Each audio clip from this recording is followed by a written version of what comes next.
अभी तक हम लोगों ने आपने देखा कि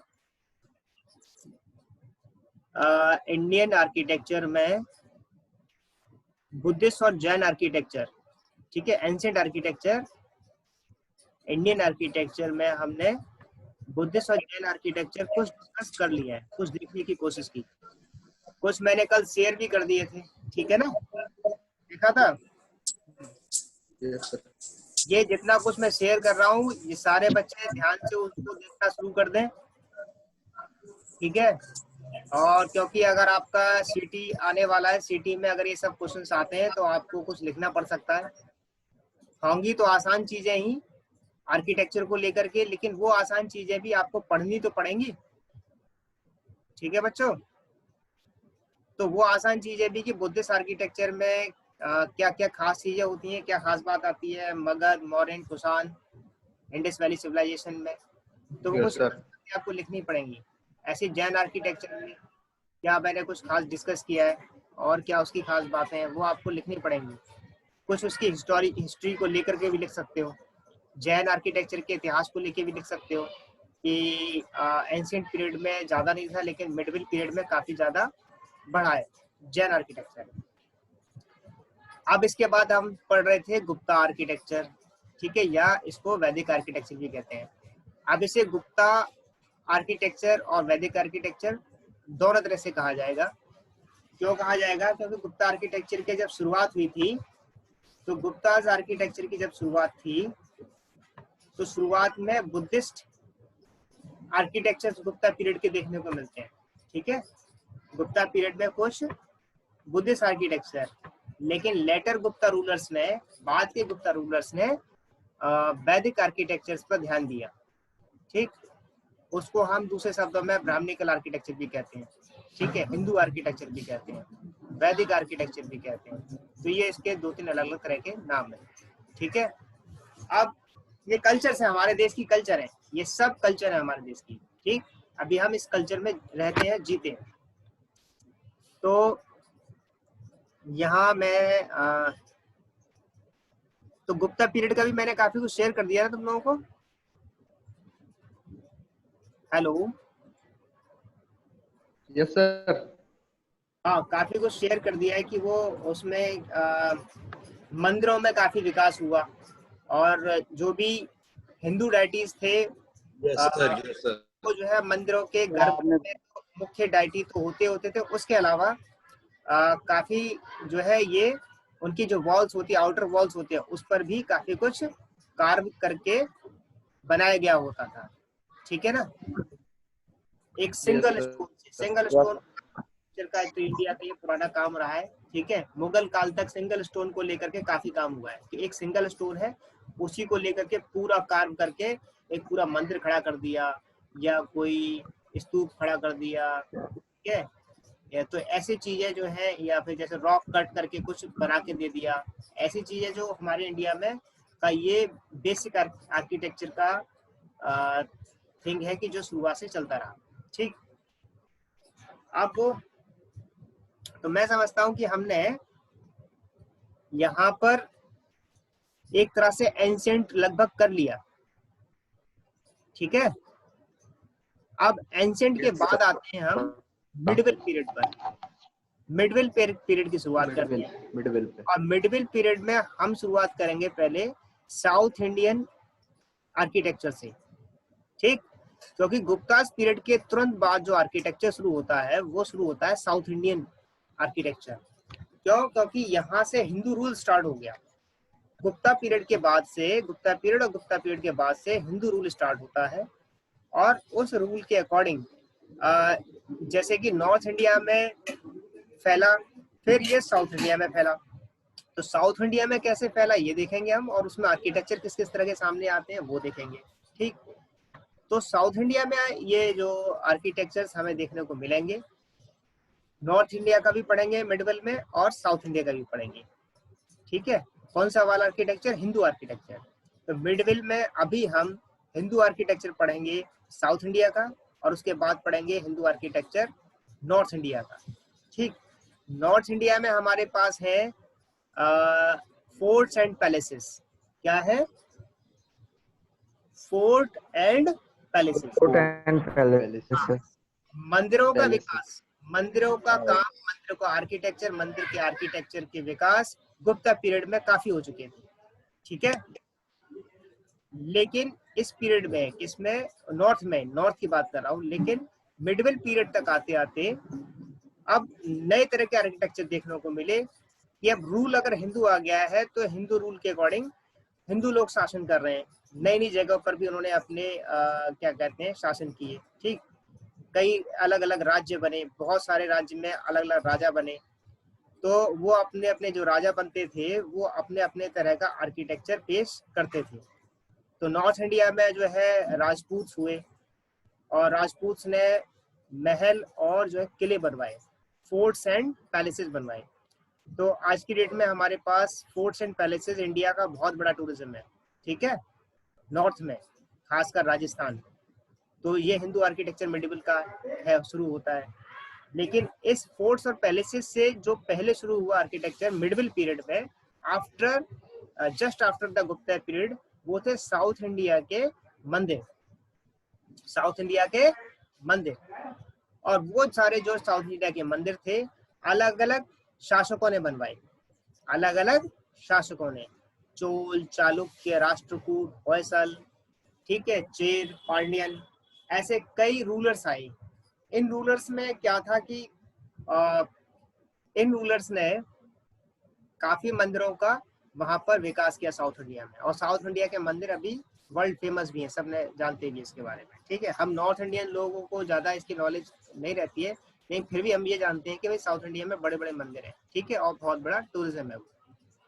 तो इस पीरियड में साउथ इंडिया में जो अलग अलग शासक आते हैं, इसमें शुरुआत के कुछ शासक, इसमें दोनों तरह के शासक रहे, बुद्धिस्ट शासक भी रहे और उसके बाद हिंदू शासक भी रहे। साउथ इंडिया में बुद्धिस्ट शासकों ने भी जो है अपने, बुद्धिस्ट रूलर्स ने भी अपने तरह से मंदिरों को बनवाया, ठीक है, तरासा। लेकिन अब वो वहां पर जो है अवशेष के रूप में ज्यादातर है। और या फिर हिंदू जब हिंदू रूल आया तो बहुत सारे मंदिर जो है वहाँ के जो बुद्धिस्ट रूलर्स के मंदिर थे वो अब हिंदू रूल के मंदिर कहलाए गए, ठीक। यानी कि कई ऐसे मंदिर हैं साउथ में जो डिजाइन करवाए थे या उसको आर्किटेक्ट करवाया था बुद्धिस्ट रूलर ने, ठीक है, for practicing Buddha teaching and all, ठीक है ना, मॉन्क्स वगैरह के लिए। बट जैसे ही हिंदू रूल वहां बनता है तो वो जो मंदिर है जो बुद्धिस्ट रूलर ने बनवाया था अब वो हिंदू मंदिर हो जाते हैं, और हिंदू मंदिर हिंदू डाइटीज के रूप में वहां पर पूजा शुरू हो जाती है, ठीक है। पूजा या सब जो हिंदू सिस्टम मैथोलॉजी होती है उसके अकॉर्डिंग वो मंदिर काम करते हैं। तो आपको यहाँ के साउथ के मंदिरों में दोनों तरह की चीजें आपको देखने को मिलेगी, बट ये अंडरस्टैंड करना पड़ेगा हमें खुद कि वो उसको पहचाने कैसे, उसको पहचान हमारी कैसे होगी। उसकी पहचान ऐसे होगी कि जो हमने पहले ये सारा क्रोनोलॉजिकली पढ़ते जा रहे हैं, बुद्धिस्ट, जैन, गुप्ता पीरियड का, तो ये जो हम पढ़ते आ रहे हैं मगध, मौर्यन, कुषाण, इस पीरियड का, फिर गुप्ता पीरियड का, ठीक है, बीच में जैन पीरियड का भी। तो यहाँ से हमें तुरंत यहाँ पर भी क्लियर समझ में आ सकता है कि जब हिंदू आर्किटेक्चर को पढ़ेंगे साउथ इंडिया के, कि इसमें कौन सा जो है बुद्धिस्ट आर्किटेक्चर हो सकता है और कौन सा जो है हिंदू आर्किटेक्चर है या कौन सा जैन आर्किटेक्चर है। क्योंकि साउथ के कुछ रूलर्स ने जैन मत के भी थे, तो कुछ रूलर कम थे, लेकिन जैन रूल का भी हमें साउथ इंडिया में टेम्पल्स दिखाई देते हैं। लेकिन इन सब में कॉमन बात यह है कि चाहे वो बुद्धिस्ट रूलर्स का शुरुआत में बनाया गया हो साउथ इंडिया का आर्किटेक्चर हो, या जैन का हो, या फिर जो है हिंदू आर्किटेक्चर हो, तीनों में से किसी का भी हो, लेकिन है वो सारे मंदिर ही। क्या खास बात है, क्या बताया मैंने? हेलो, आर्किटेक्चर किसी का भी हो, सर। लेकिन वो सारे मंदिर हैं। सर सारे मंदिर हैं सर। सारे तो नहीं कहेंगे, मतलब 90% जो है वो क्या है, मंदिर ही हैं।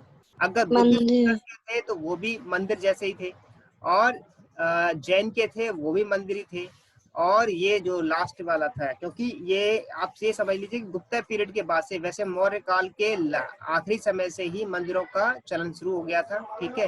जैसे बोध गया का महाविहार टेम्पल है, तो फिर गुप्ता रूल ने भी उसी तर्ज पर जो है कुछ आर्किटेक्ट्स को आगे बढ़ाया। बट क्या होता था कि डायटीज जो है उनके वॉल्स पर दिखाई देने लग जाते थे, ठीक है, और अंदर जो है गर्भगृह में डायटीज की पूजा पाठ होती थी, ठीक है, हिंदू मैथोलॉजी अकॉर्डिंग।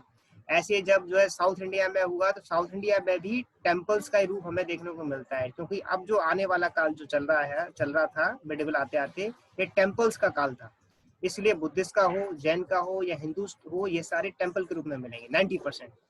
उनसे बहुत पहले का यानी कि मगध पीरियड का, कि जब मगध काल था यानी कि मौर्य शासन था, तो उस वक्त का जो साउथ इंडिया में है तो वो हो सकता है कि वो मंदिर या टेम्पल ना हो, ठीक है। कई ऐसे अशोका पिलर्स हैं या स्तूपास हैं जो साउथ में आज भी मिलते हैं, ठीक है। वो अब हमें आर्कियोलॉजी के रूप में मिलते हैं, आर्किटेक्चर के रूप में बहुत कम हमारे पास सेफ बचा हुआ है, ठीक है।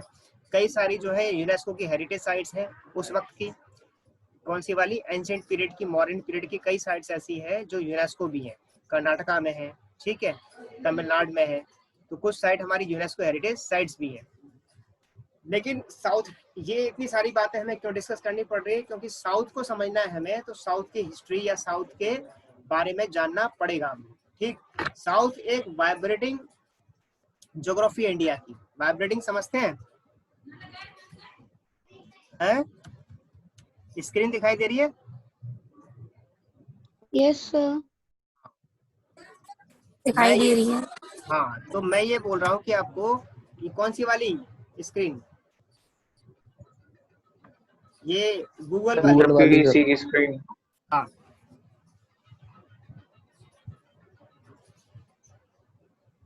Just hold for a while, एक कॉल आया हुआ है। It's okay sir.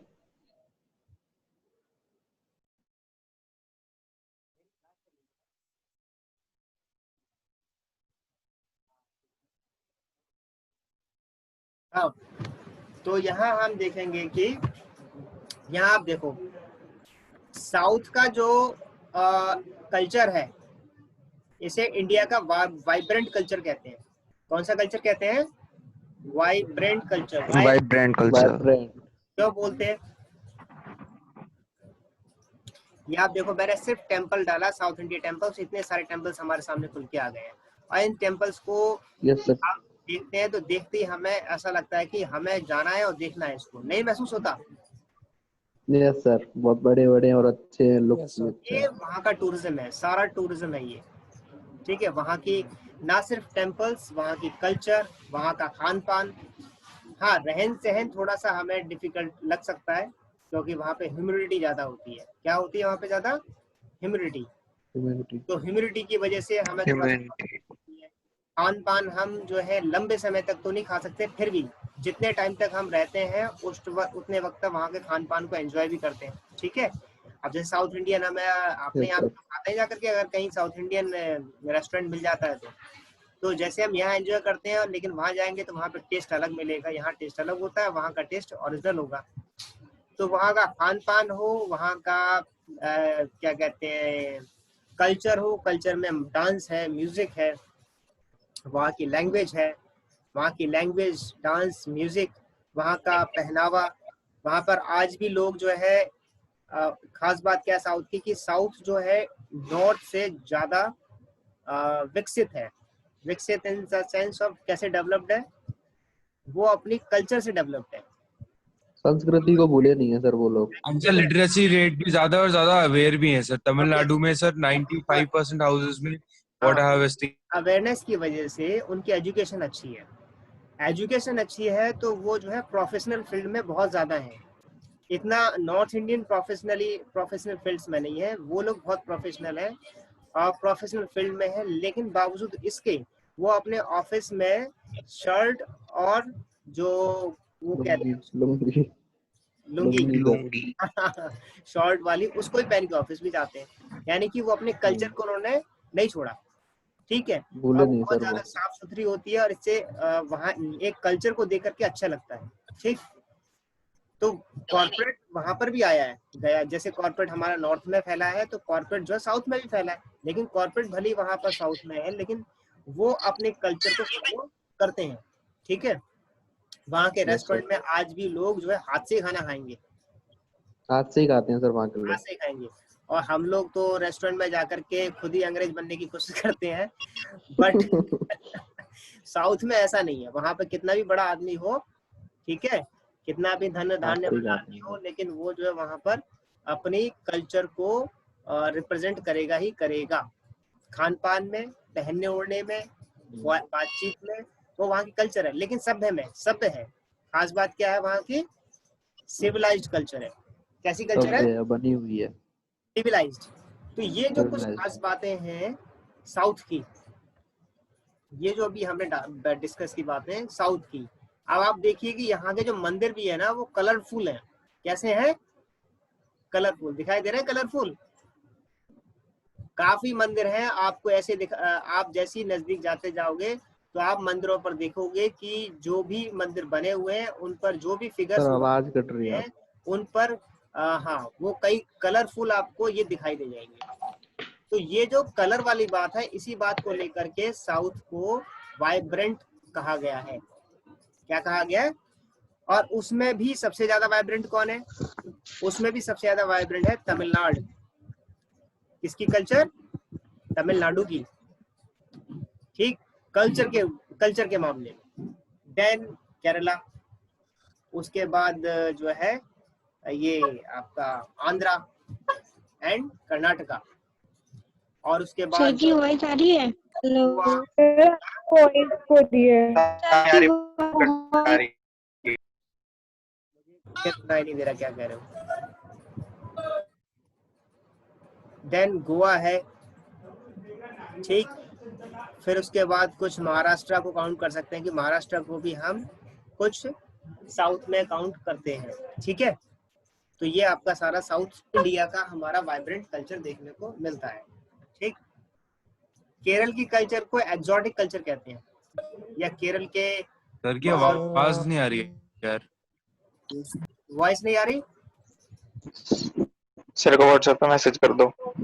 यहाँ शायद नहीं आ रही सर। सर बहुत ब्रेक हो रही है आपकी बहुत वॉइस। ज्यादा ब्रेक हो रही है सर। ये आवाज ज्यादा ब्रेक हो रही है, क्या करना Yes, sir. चाहिए? Yes sir. What to do in this? Touch. Let me check. I'll do something.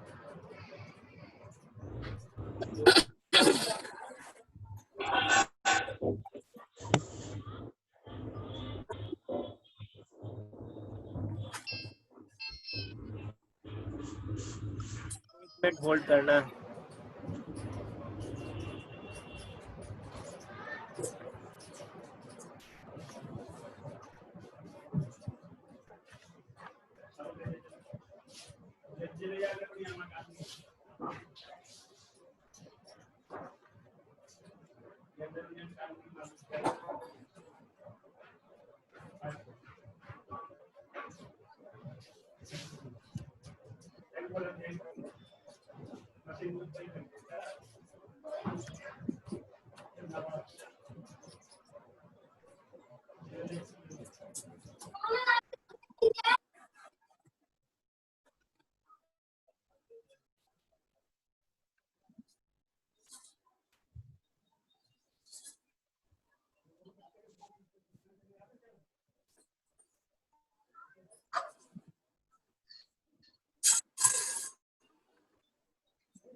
तो क्लियर वॉइस नहीं आ रही है,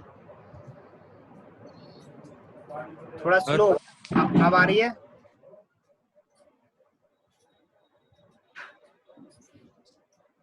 सर कुछ स्टूडेंट्स हैं जो ऑडियो ज्वाइन नहीं करते हैं। ऑडियो ज्वाइन नहीं करते हैं? नाम बताना मुझे, नाम लिस्ट नहीं भेज सर। देना, मुझे लिस्ट भेज देना लोगों रहती की। है। क्या नहीं करते वो लोग? ऑडियो अच्छा नहीं करते? जी सर, ओके। अच्छा, उनके नाम भेज देना मुझे। सर होता क्या है सर, ऑडियो ज्वाइन ना करने से क्लास तो चलती रहती है, लेकिन सर ना उनकी आवाज आएगी ना आपको उनकी आवाज सुनाई देगी। यानी कि वो सिर्फ यहाँ फॉर्मेलिटी करने बैठते हैं। हेलो, इसका मतलब वो फॉर्मेलिटी के लिए आते हैं क्लास में।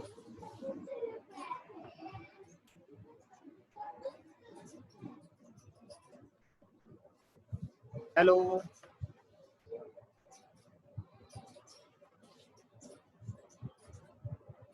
हेलो।